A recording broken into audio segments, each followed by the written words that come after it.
Hello, friend. Pastor Justin Randolph, Zion Hill Baptist Church. We're located at 206 Zion Hill Church Road, Sevierville, Tennessee, 37876. Love to have you join us. Tonight we have prayer meeting and youth and kids at 7 o'clock on Easter Sunday morning in April, first Sunday in April. We'll be having a 7:30 sunrise service, 9:30 Bible study, 10:30 worship. Encourage you to come and join us if you don't have a church home, or you can always find us online at Zion Hill Welcomes You on Facebook. We would love to have you join us, or check us out at zionhillbaptist.com. Just going to give you a quick devotional. Haven't done so in a while on Genesis 15. Last time we were together, we looked at Genesis 15. We looked at how Abram was a little uncertain at this point about God's promise to give him children and descendants as the sand of the sea and the stars of the sky. But in Genesis 15, God reminds him of his promise that Eliezer of Damascus will not be the one who receives from Abram's descent, that Abram's inheritance. It will not go to him, but rather from Abram's own loins. He and Sarah will have a child, even though they're advancing in years. As part of this, in the latter part of Genesis 15, God makes what that we call a covenant with Abraham. It's what we call Abrahamic Covenant. And a covenant is an agreement. And while the Bible tells us that Abram began to believe God and it was accounted to him as righteousness and he became a friend of God, he starts to grow more and more in his faith. This covenant was a way for God to make a binding agreement with Abraham and make it even more binding than his word, if that is possible, which is probably not, because God never breaks his word. One thing God can never do is lie. God cannot tell a lie. He is truth. But he makes this covenant. And the word covenant means to cut. And at this time in Abraham's day, what you would do is you would take an animal and you would cut it into two. And both parties of the covenant would walk in between the animal, in essence saying something to the effect that if either of us breaks the covenant we are making with one another, may we be like these animals that have been slain here before us. And so it was a way to make a covenant agreement with someone. And so God instructs Abram to prepare the animal. And then the Bible tells us a couple of things. First of all, at sunset, that Abram falls asleep. And it says, a deep sleep fell upon Abram. Genesis 15, verse 12, and behold, horror and great darkness fell upon him. Then God said to Abram, know certainly that your descendants will be strangers in a land that is not theirs, and will serve them, and they will afflict them 400 years. And also the nation whom they serve I will judge afterward. They shall come out with great possessions. Now as for you, you shall go to your fathers in peace. You shall be buried at a good old age. But in the fourth generation they shall return here, for the iniquity of the Amorites is not yet complete.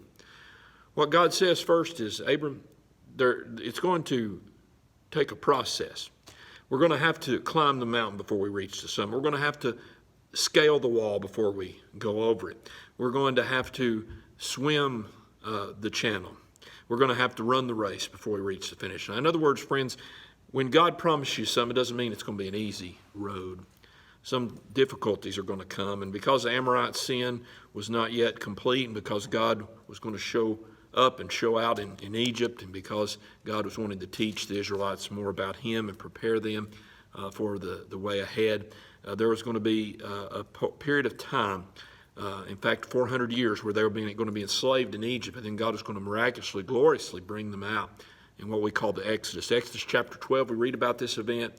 The Bible says there for 430 years, so right alongside what God had said, fourth generation after being enslaved, just like God told Abraham, and they did come out with many possessions from the Egyptians. And then the Bible says it came to pass when the sun went down, it was dark, that behold, there appeared a smoking oven and a burning torch that passed between the pieces of the animal.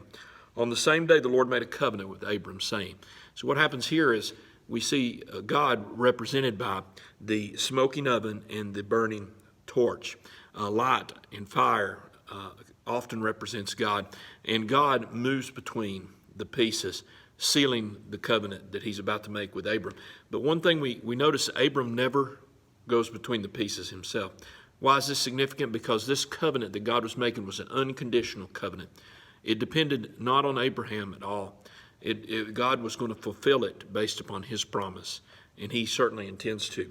And here's the promise he made: to your descendants I've given this land, from the river Egypt to the great river, the river Euphrates, the Kenites and the Kizrithites and the Cadmonites and the Hittites and the Perizzites and the Rephaim, the Amorites, the Canaanites, the Girgashites, and the Jebusites.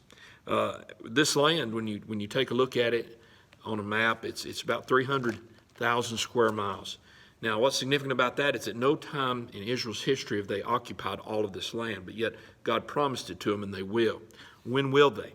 Well, I believe it'll be during the millennial kingdom when Jesus Christ is returned upon the earth. You see, we're getting close to the day when a wonderful event will take place called the rapture of the church. The age of the church, the age of the Gentiles will be over, and God has some promises to keep to his children, the nation of Israel, the nation that he has chosen. And he's going to keep those promises in a period of 7 years, as well as judge the world in what we know as the tribulation. There's going to be a peace treaty with Israel, between Israel and the world, which is going to start the 7-year time clock. 3.5 years in the middle, the Antichrist is going to break the treaty, going to set himself up as king and God. There's going to be a final conflict at the end of this period, and Jesus Christ is going to return to rule and reign upon the earth for a period of 1,000 years, and those of us who trust and believe in him will rule and reign with him. And at that time, Israel will occupy this land that has been promised them by this covenant, fully and completely. Because why? God never forgets his promises, and God always keeps his word. It's not always on our timing. Remember, a day with the Lord is like 1,000 years, and 1,000 years like a day. But my friend, it certainly will happen, just as the promise to Abram happened regarding the exodus from Egypt. It'll happen that the Israelites will occupy this land, and that Jesus Christ will return upon the earth to hand it to them. What a wonderful promise. What a wonderful God we serve. I hope you have a great day today. I hope you'll join us in the future, either online or in person. We certainly invite you to come. God bless you, and we'll talk to you again real soon.